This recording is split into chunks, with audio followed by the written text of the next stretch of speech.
All right. Awesome. Guys. Hey everybody, we're back and we're gonna clear this dungeon and then I'm gonna go find things that I missed the first time around so that we don't have to deal with that tomorrow when we do our for real stream. So Hooray. really just gotta clear this dungeon and then we'll be good.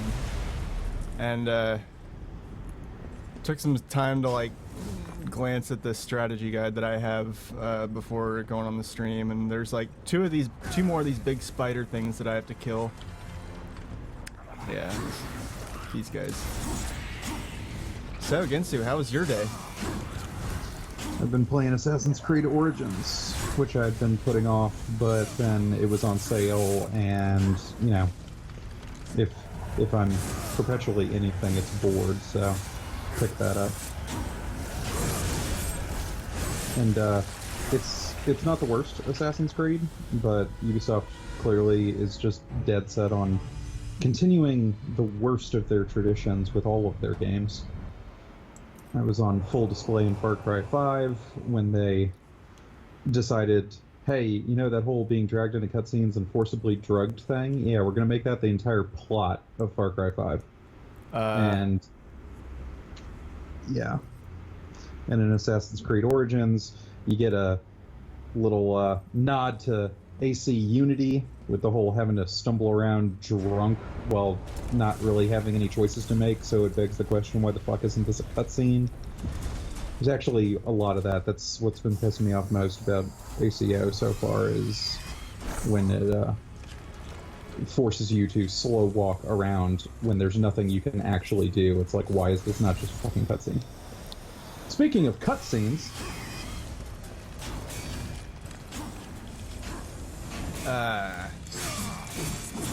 so you're gonna throw rocks at this guy? Yeah, I'm not sure how this works, to be honest. Ow. Professional. I gotta feed him these things. And then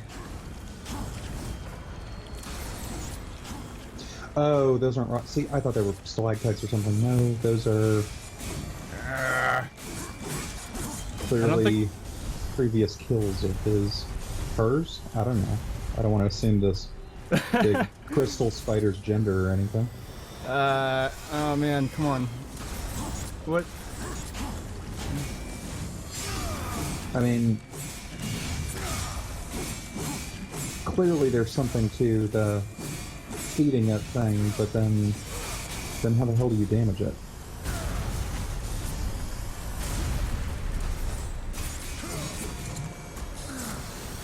Ouch. Fuck. And by video game logic, wouldn't it regain some health every time it eats anyway? So that kind of seems like...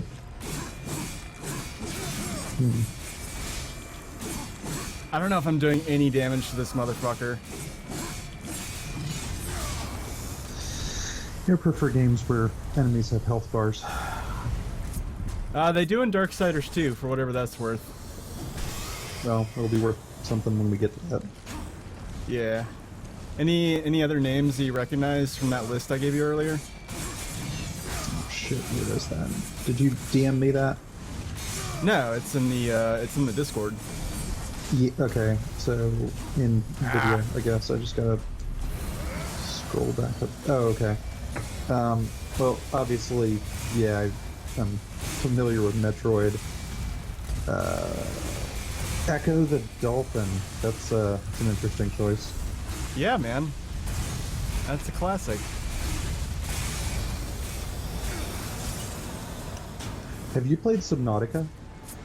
Have I played what? Subnautica. It's like the biggest indie game of the fucking year. Have you not even heard of it? I think I've heard of it, but I don't know. I haven't been like game shopping in a while. So I really have no idea like what's out there or what's going on as far as new games at the moment.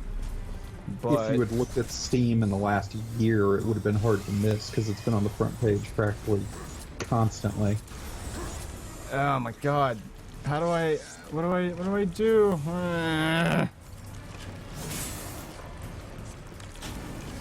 Do you know what this fucker is called? Yeah, no, I just... I don't know. Like, shit.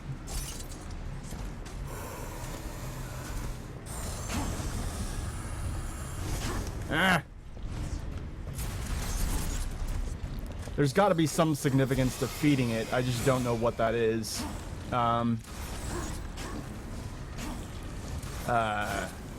Oh, yeah, you just have to do what you're doing and keep hacking until some of the crystal breaks off. I've been hacking at that thing for like forever.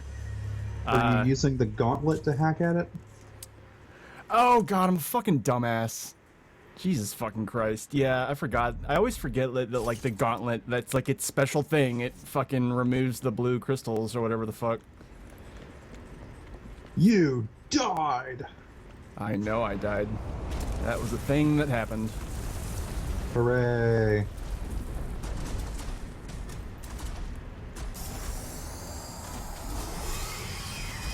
God, I fucking hate spiders. Are you arachnophobic? Is that like... Actually, I mean, not so much, but I don't like them crawling on me. I mean, I'll kill a motherfucker. I mean, we had a kind of sort of pet spider for the last couple of years that we called Phil, who lived outside our front door, whose job was eating insects and scaring the shit out of the pizza guy. But he died last night. Amanda came upstairs and told me, rip Phil, and I was like, what happened? And she said, he came inside. And I was like, oh. So, rip Phil. That's awful. So wait, she killed him? Yep. Oh. That wasn't very nice of her. I mean, came in the house. I mean, we had a detente with him living right in front of our front door, but then he came inside, so Okay. it's a pity. He's clearly getting mad now. I mean, I know I'd get mad if somebody was beating the shit out of my carapace.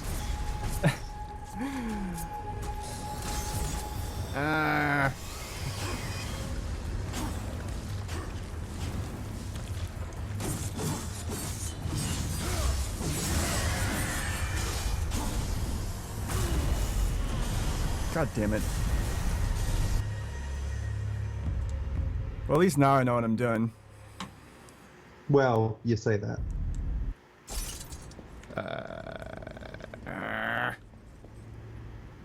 Those things kind of look like blue loogies. Swell. They're like blue loogies of spider silk. Maybe it would behoove me to grab one of those things first. Oh wait, do I have... Are you serious? I did not know that I had those. Okay, alright, cool. Well, I will make a liberal use of that. Hmm.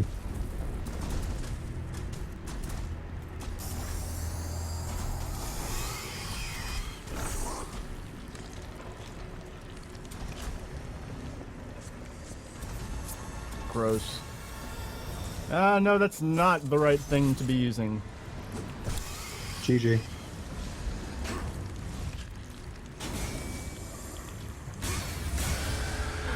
There we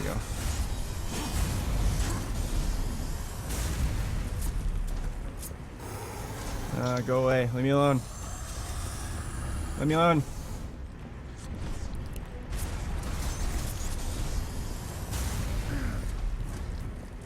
Alright.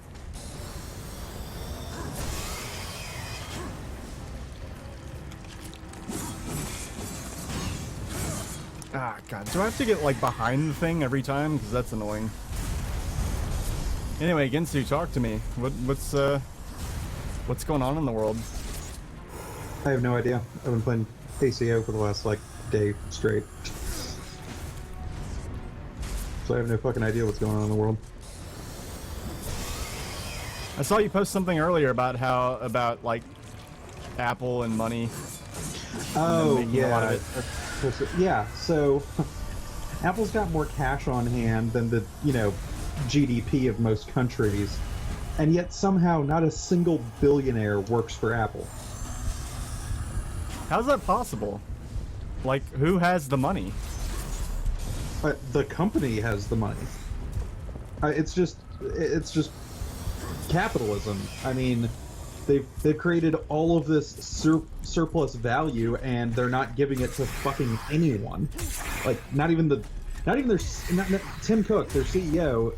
I mean, isn't even like the highest paid CEO in the world, and for being the CEO of one of the most profitable companies, you would just assume that he is, but no, he's not. Dude makes something like $600 million a year, and yeah, that's disgusting and puts him right in the line for the guillotine. But yeah, like I'm sorry, he doesn't make $600 million a year. I think I saw that he's worth $600 million. So that tells you how little they're paying him if he's only worth the CEO of Apple is only worth $600 million. That seems like a lowballed figure. Yeah, possibly, but you got to remember he's not, a founder or anything. So his stock options aren't, traced back to 76. Oh, that's right. Anything. Yeah, because I forgot, because Steve Jobs is dead. Steve Jobs is dead. I think Wozniak cashed most of his out a long-ass time ago, and he hasn't been involved in Apple in a long-ass time anyway, so you couldn't exactly count him regardless. But yeah, so fucking it was hilarious too, because the article that I saw was like, the only Apple insider that's a billionaire is so and so, and it's some fucking investor. It's not someone who has anything to do with what Apple makes or their success or anything. It's just some rich asshole, and that's the only billionaire you can even connect to Apple is some fucking investor. It's like, I mean, that's just like the most capitalism thing I've ever fucking heard. They're sitting on, something like $1 trillion in cash, and nobody that works there is a billionaire. Unfucking real. I mean, I don't know. That just like all of that just seems like, I mean, I don't know. I wonder if rich people realize like how like disconnected from the reality of every other living person on the planet is. Oh, that reminds me. I found another fucking libertarian at work. Yeah, you said, but you didn't fill me in on any juicy details or anything. Well, I was actually, like, I was really busy at work, and actually the conversation was kind of a distraction. So, he's not a libertarian. Like, I won't say that. Like, he's not. He doesn't sound like he's. He sounds like somebody who is vaguely left-wing, but doesn't see what's wrong with capitalism, or... So he's a liberal, not a libertarian. There's a difference. Oh, yeah, but I mean, like, he, what made me call him libertarian was, like, I was, like, we were talking about, I don't know, somehow Bill Gates came up. I don't know why.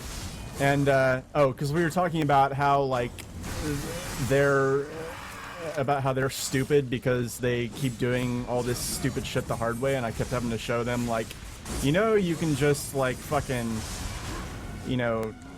do this and do that and not do it, like, the long way that you're doing it, whatever. I don't want to go into too much details and get into all sorts of IT gobbledygook, but...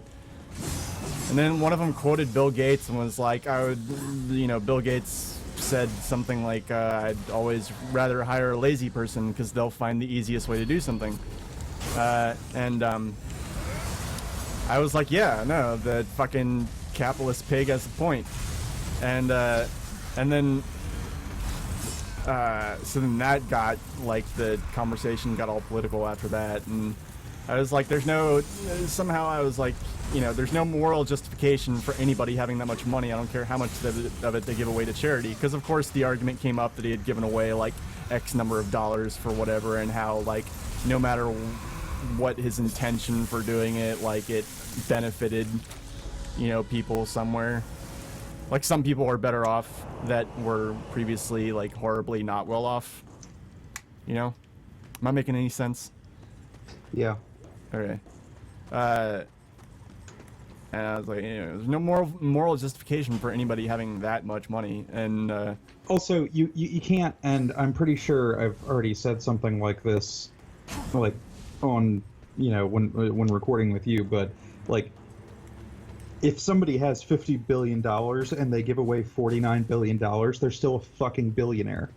Like, oh, yeah. don't swing from their fucking nuts too hard. Like, it's not like if I gave $1,000 to charity, which would, you know, financially fucking cripple me. You know what I'm saying? Like, also, like, there was a study somewhere, I'd have to dig for it to find it, but there was a study somewhere that showed, you know, along the, you know, tax, you know, income brackets, there's a slump in charitable giving right around where you would think people start giving to charity, which is when you start getting up to, you know, the top, you know, 10% and, you know, 1%, it slumps off. And then in, you know, the top 0.1%, all of a sudden it skyrockets. And the reason is because it gets them out of paying fucking taxes.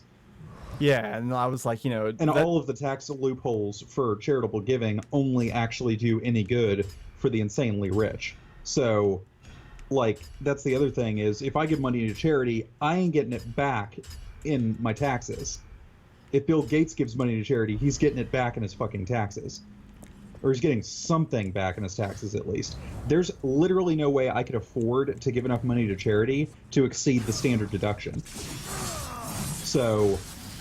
yeah, like, trying to talk about, oh, but, you know, the billionaire gave, you know, so much money to charity. It's like, one, that's going to come out of their taxes, which means that, you know, any poor, disadvantaged group that isn't one that they specifically picked to be a benefactor of is screwed, because that's money that they're not getting now.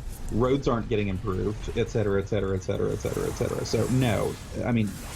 charity, one, is only a necessity because capitalism is an inherently broken fucking system, and two, you can't really see it as, you know, some grand philanthropic gesture when, in one way or another, the fucking billionaire's getting it back. You know what I'm saying? Yeah, I mean, I guess they're looking more at the ends rather than the means. Like, no matter what happened, who gave how much money, like if Bill Gates gave, like, you know, $1 billion to charity, or if we all collectively gave, you know, I don't know, however many dollars to charity we would need to all give to equal that amount. I don't know, I don't feel like doing math. You know, like, regardless of how they got it, like, some group that needed it got that money, and I think that was, like, where the conversation was going as far as justification for all that. And I was like, yeah, sure, like, that's, you know, that's great, but I mean, he still has all that money that he doesn't need left over, and, you know, there's no moral justification for that. And then when I got excited was when he said fucking, what did he say? He said, well, there's no moral justification for taking it from them either, and I'm like, wait, what? Like, oh, no. There's a perfectly moral justification for fucking taking money from someone that they aren't fucking using. I mean, by definition, if somebody's rich, that means they have a bunch of money that they haven't spent. And you don't stay a billionaire if you spend all that money. So, I mean, if you're a billionaire, that means you're sitting on $1 billion that you're not fucking using. You've leached it out of the economy, and it isn't going anywhere. So, I mean, just... even using capitalism's own fucking playbook, it doesn't make any fucking sense, because the whole velocity of money thing that, you know, they like to talk about all the time, like, super rich people are fucking awful for the velocity of money. I don't know. I mean, is there... what's velocity of money? You're gonna have to put that in English for me. Okay, so velocity of money is, you know, the rate at which money actually moves through the economy, right? So the biggest driver of the velocity of money is people that live paycheck to paycheck. Money comes in, money goes out. rich people are fucking awful for the velocity of money because, you know, so-and-so makes $1 billion in one Oh, lucky I see what trade you're in saying. between So bumps basically, of coke, just and you know, then they're just sitting on it and it doesn't do anything. it's just a fancy name for money moving through the economy. Yeah, I mean, well, it's a shorter way of saying that, but yeah, like the best thing in the world for the velocity of money would be if everybody got paid every single day. Huh.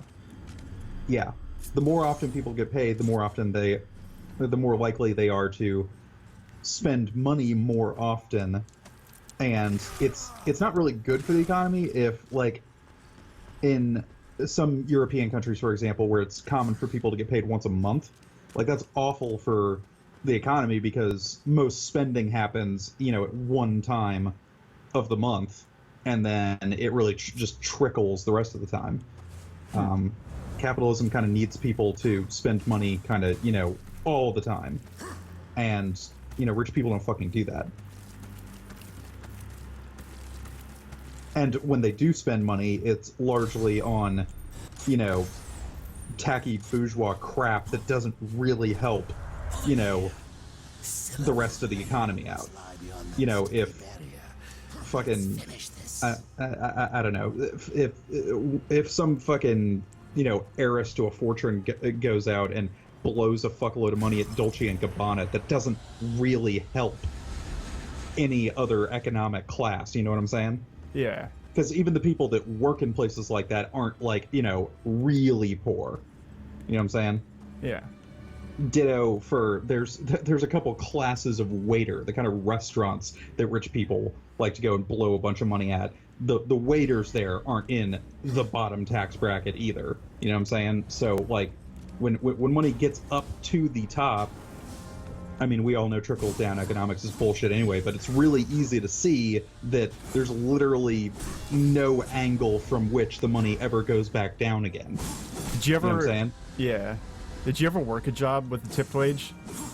Oh, hell yeah. What, Yeah, I've waited tables at IHOP and Taco Mac. IHOP? And No shit. Yeah, that was my second job. My first job was slinging ice cream at Carvel.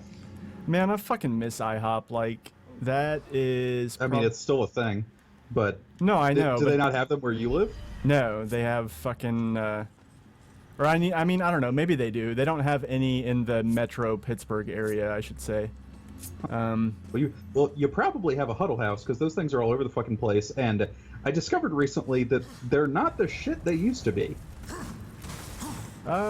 There's... I know there's Huddle Houses somewhere around here, but like I said, like, there's very little of that in... Like... I don't know if you've... I forget. Have you ever been to Pittsburgh before?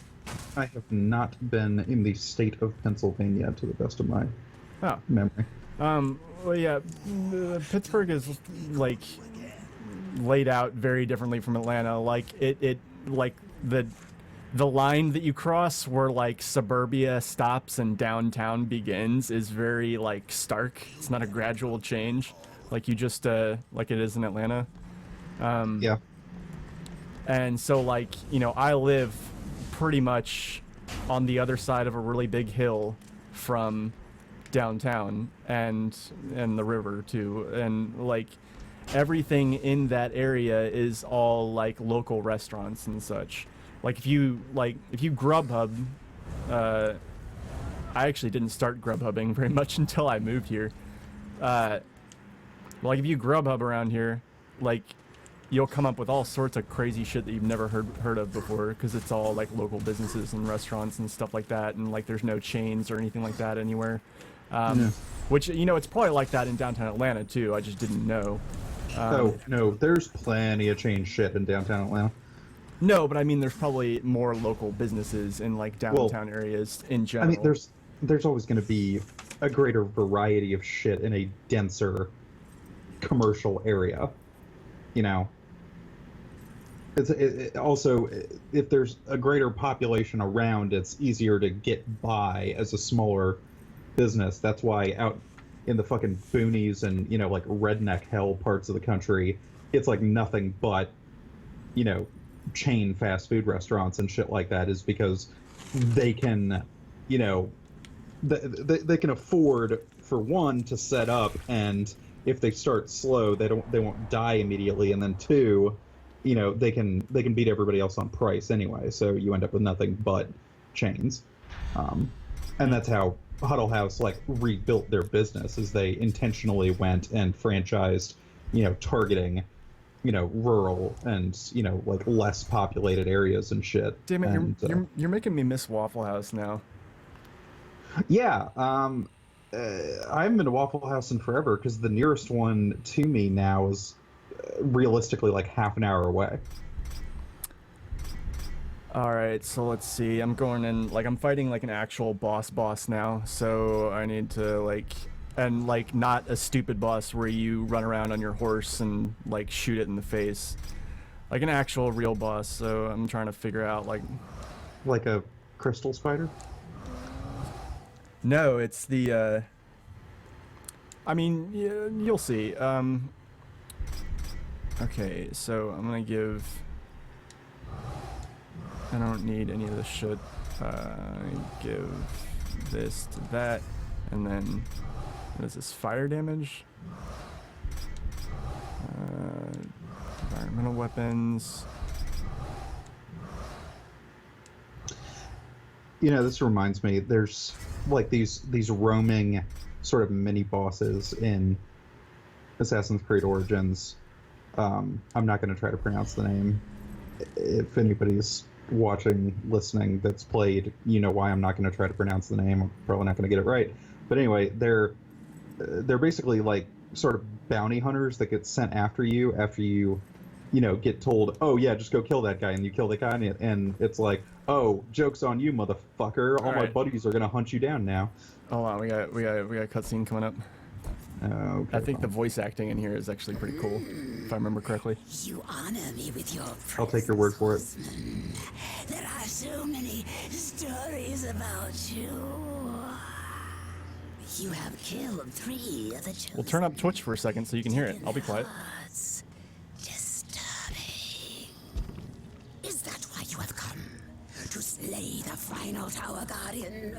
To take my heart? Did Samael tell you how he came to bear his tainted blood? Why his accursed power beats within our breast? It is not the tower that the chosen protect, horsemen. Our charge is to prevent Samael's return at any cost. You may kill me and return to Samael with my heart, but in him, you will face a threat greater than all the chosen combined. I did not come for your counsel, Spider, or your stories. My children will dance to the music of your screams.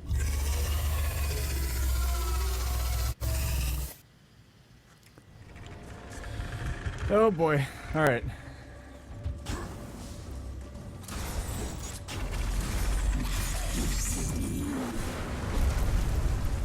You still there again, Sue? Yeah, I'm watching the cutscene. Okay. I forgot it finishes before you.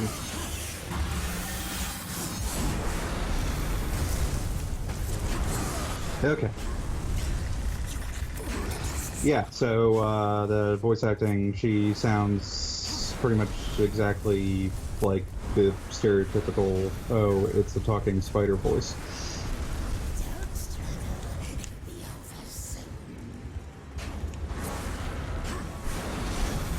Ow. Motherfucker. Hmm.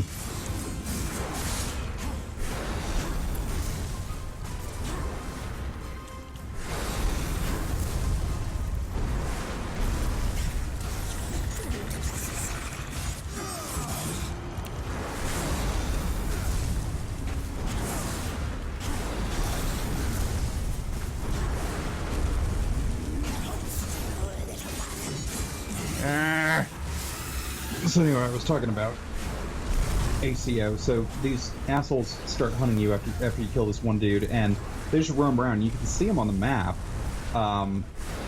but like when they first come out, they're like way overpowered for you. There's like no chance you could possibly like even do an appreciable amount of damage to them level and kill them. And you know, then you grind a bit, upgrade your shit, get some better weapons, whatever, level up, and then you can start thinking about taking them out. Good, so you realize I'm like in the heat of battle right now, right? Yeah, and not really doing much but making noise, so I'm talking to fill the space.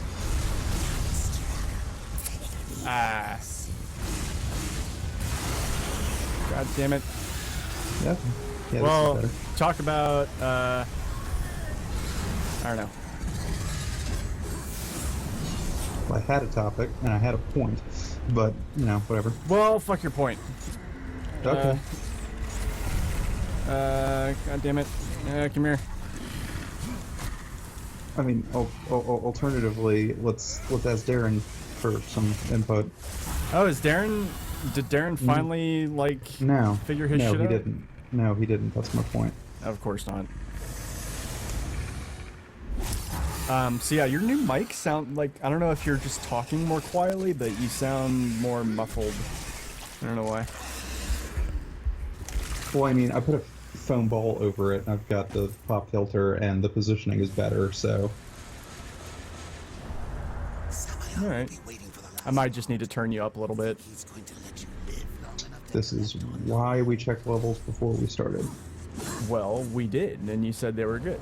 So, I thought they were. If you thought they weren't, then you should have done something about them, as opposed to, you know, just now complaining about it. well, damn, that puts me in my place, doesn't it? A little bit. Oh, man. Yeah, no, I know you weren't, like, supposed to stream with me tonight, but, I mean, I just wanted to get this done so that we didn't have to dick around with it tomorrow. Being, like, halfway through a dungeon and shit. Yeah. So about that list I sent you, like, because I remember we were trying to talk about it earlier, and then, like, I don't know, I got distracted because I was trying to kill shit. But, I mean, it's Metroid, more Darksiders, some Donkey Kong. You threw in a couple of Far Cries for my benefit, Fallout 3, good choice, and then weird choices. okay, so let me explain the weird choices. So... Echo the Dolphin's just always a weird choice. Well, you at least know what Echo the Dolphin is, and I'm playing, like... Yeah. I'm playing the last one that they made, which is the 3D one. Yeah. And, it's at least fun to look at, you know? But, what? Is there a point to this fucking thing? Oh, it's what... Okay, it's like an elevator, but it's a grappling hook elevator. I see. Yeah, so there's that, and, I actually don't know how well that's going to work out, but it's different, and I kind of want to play it, and just to see, you know, just to see. And, so Legend of Legaia is one that I'm really looking forward to. It's like, have you heard of it? No. It's like it's a cult classic. Like, it came out right before, I think, Final Fantasy VIII, and, so, like, it kind of got overshadowed in that hype. But, like, for the people that played it, like, it kind of became, like, this cult classic thing, and it's, like, it's an RPG, like... I'd guessed that. Yeah, like, in the JRPG style, but, like, the interesting thing about it is that the combat system kind of mimics a fighting game. Like, you do...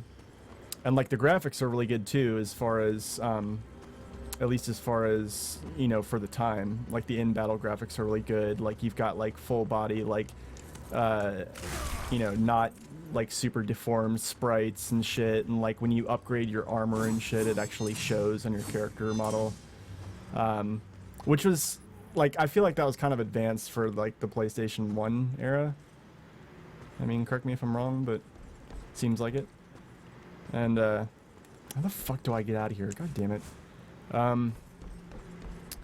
And yeah, the fighting system is all based on combos, and like you learn different moves just by discovering the combos with like it's like right and left fist, high and low kick, and then you have like your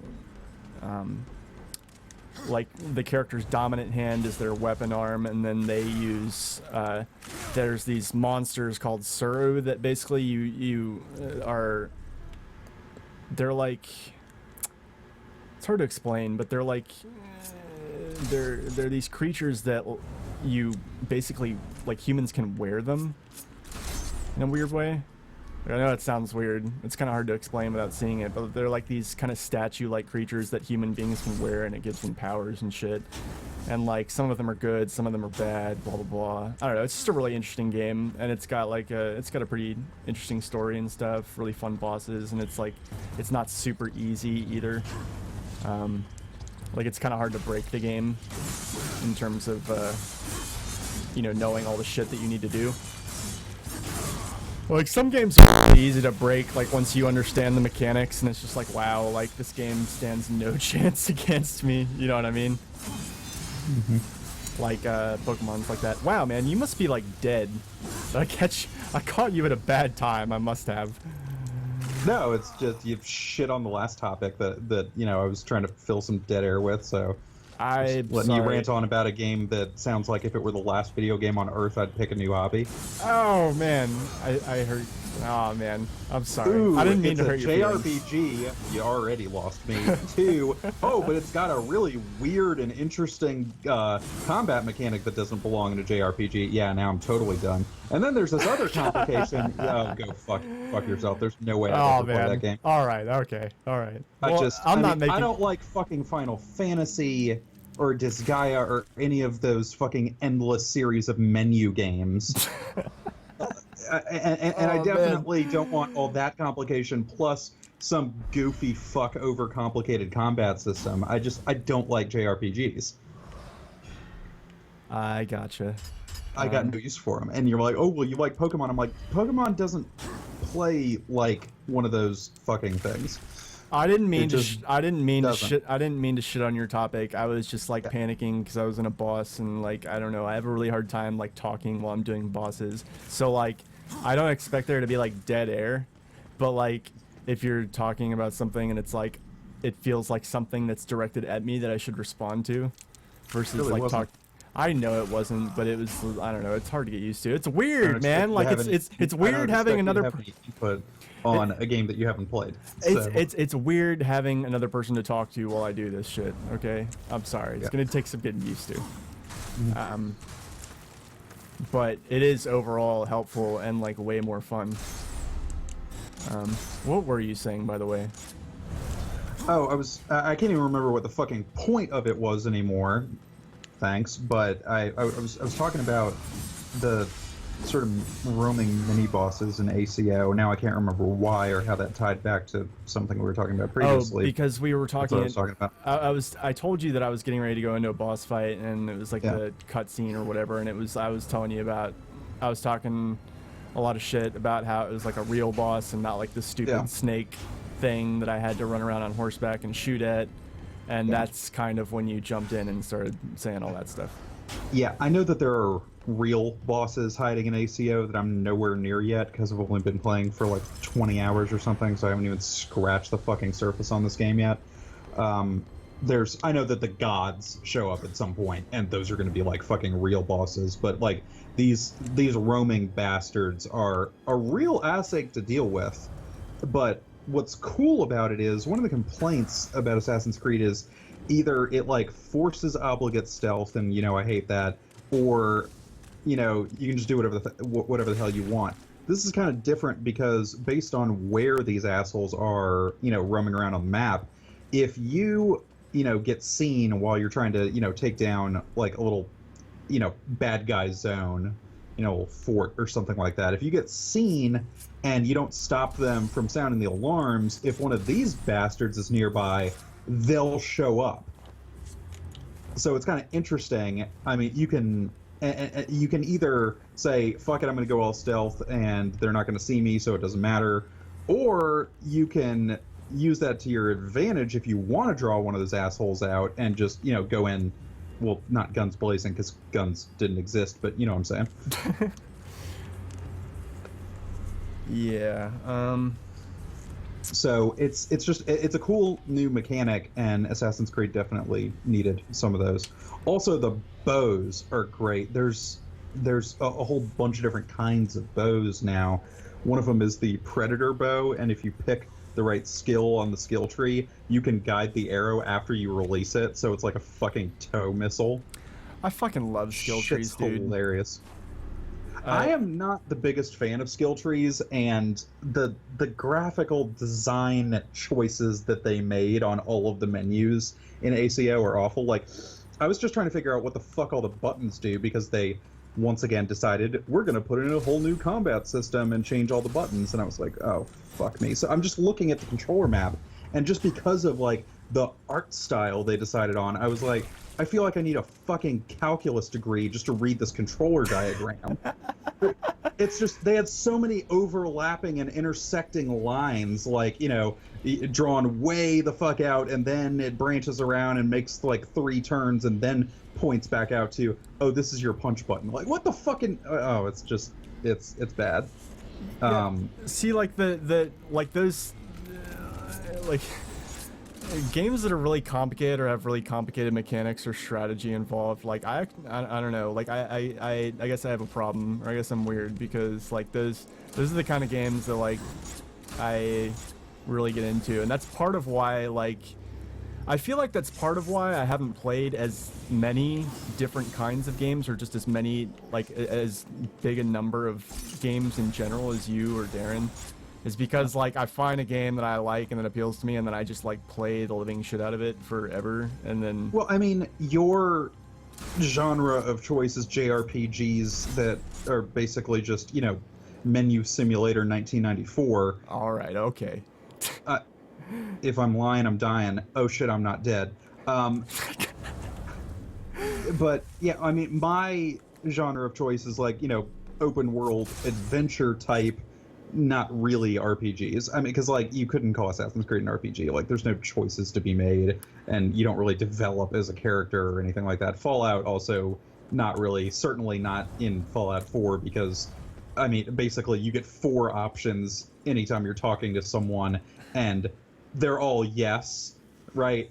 I don't know if you've seen the memes, but it's like there's 4 options, and there's yes, nice, sarcastic, yes, mean, yes, and no, but in parentheses, yes.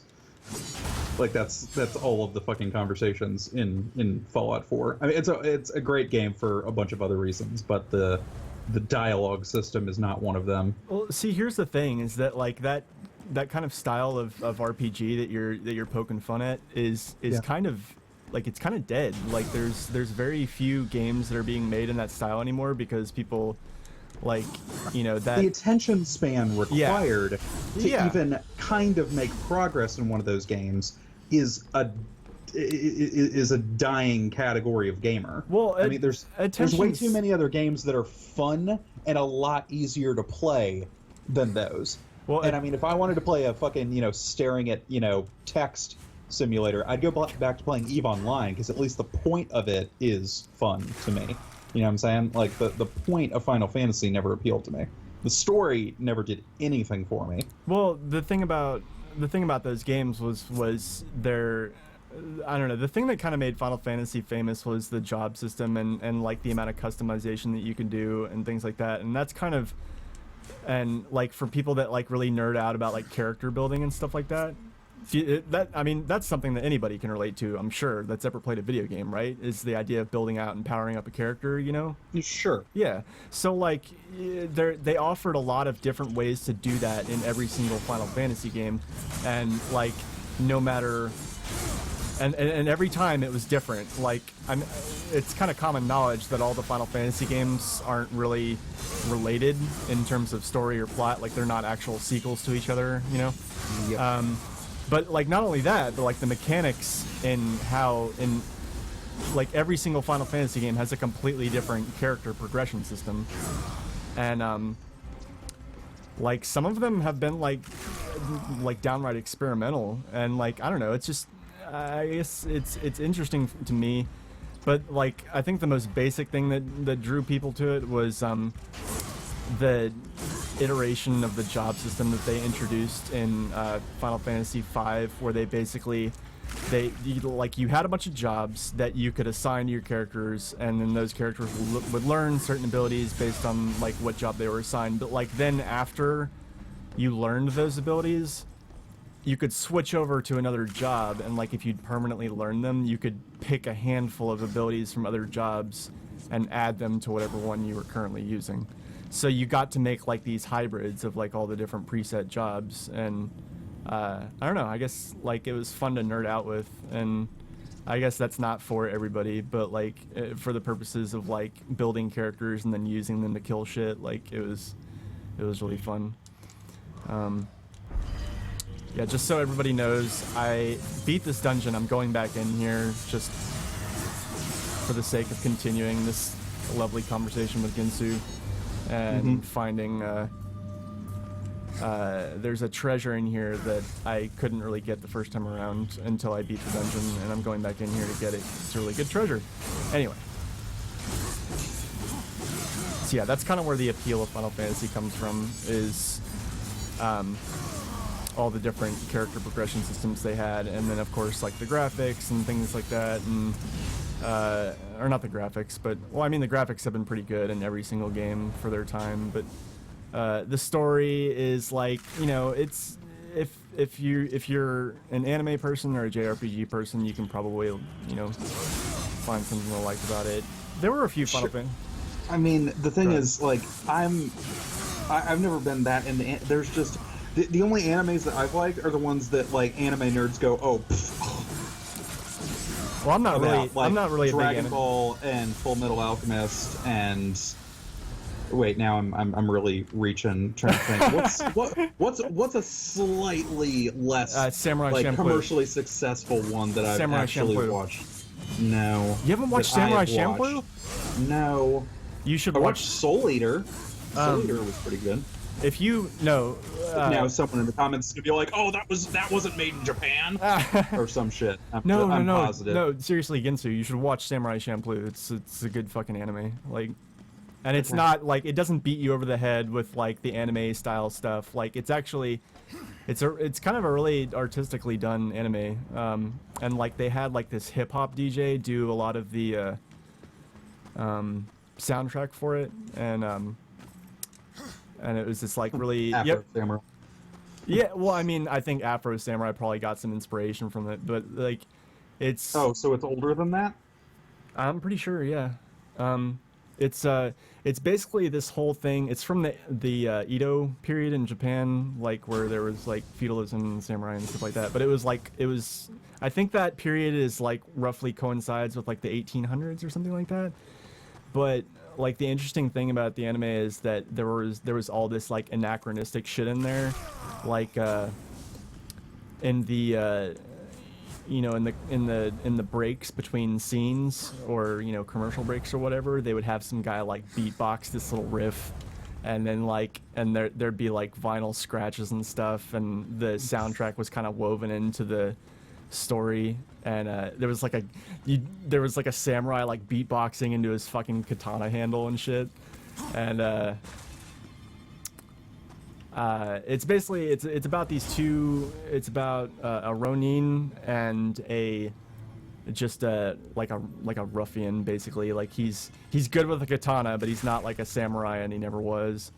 And then there's this girl that like enlists them as bodyguards to go find someone, and you know, hilarity ensues.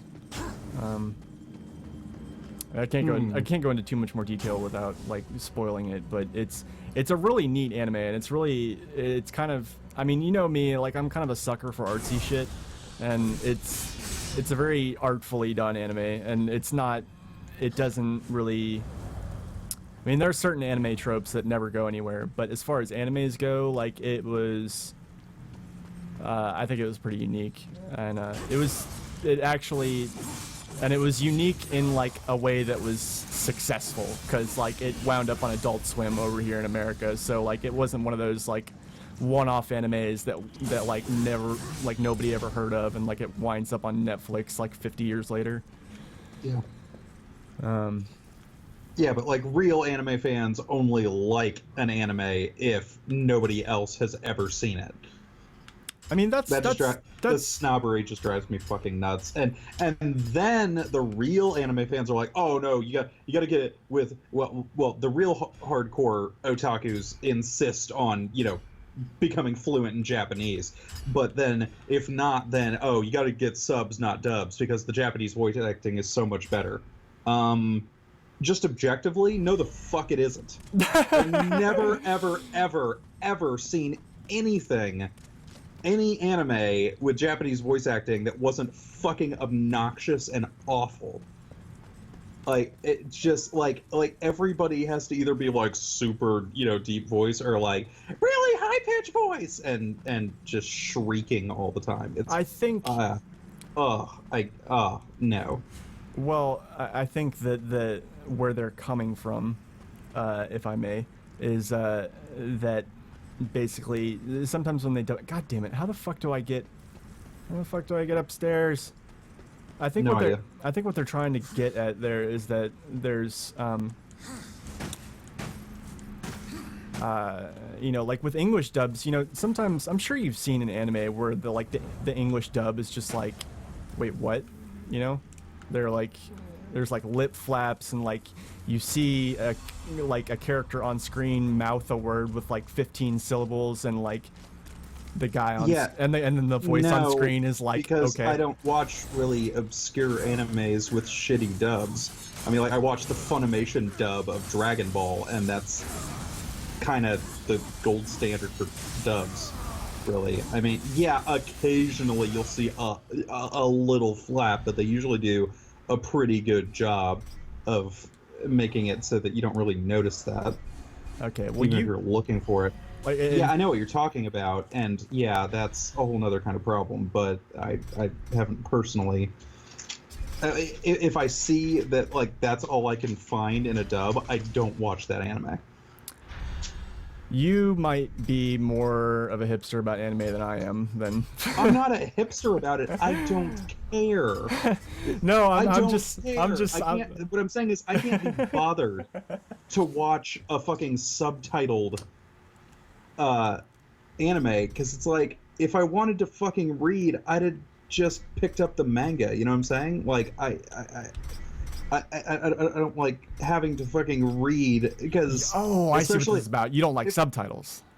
Well, it for me it doesn't work, because almost invariably in any anime the entire point is some manner of fighting, right? And I'm not going to be able to see what the fuck's going on in the fight if I'm having to read the subtitles, and I can't do that thing that apparently weebs are just born to do with the fucking chameleon eye, where you've got one that can watch the action and one that's reading the subtitles, and it just doesn't bother you. Yeah, my eyes don't work like that. Yeah, I have a hard time doing that with like actual dubs, but I mean, I don't know. Like I'm a big subtitle junkie in general. Like I turn subtitles on pretty much anything, because you never know when somebody's gonna say something in a weird or quiet voice, and you'll be like, wait, what did they say? Or like, I don't know. I find moments like that, and I notice for some people this just doesn't happen. But like I think some people are just more confident in what they're hearing. But like I always find that like there's shit in just any given TV show that I may or may not be watching that is, you know, either the person on screen is saying it too fast, or they say it in kind of a weird inflection, and like I'm like, wait, what did they say? And like before subtitles were a thing, because we were alive back before subtitles were really kind of you know, I mean, they had like what I think they had like closed captions. Yeah, predate us by quite a bit, dude. Huh? Wait, what? Closed captions predate us by quite a bit. No, closed captions, like that predates us by quite a bit. What I'm saying is that though, like, you know, not everything had subtitles, or if it had subtitles, had accurate subtitles, and the closed captioning if I'm getting this right, I know you'll correct me if I'm not. But like closed captioning is kind of like the kind of discount subtitles, right? Like I think subtitles are actually like made and generated by like the people that actually have the script, whereas closed captions are more like... Not necessarily. I mean, it's just a different way of presenting the same thing, which is a text rendering of what's being said. Huh. I mean, subtitles are usually, you know, like stylized and burned in, whereas closed captions are delivered separately and then get rendered by your TV or your cable box or whatever. It's a different thing. But anyway, I'm gonna have to run, dude. All right, man. Yeah. Well, cool. Thanks for sitting in on me with this. That way, like tomorrow, we can kick this off and we can have a good time and all that good stuff. We may even beat the game tomorrow. Who knows? Holy shit! All right, man. I'll see you later. All right, peace. Later, everybody.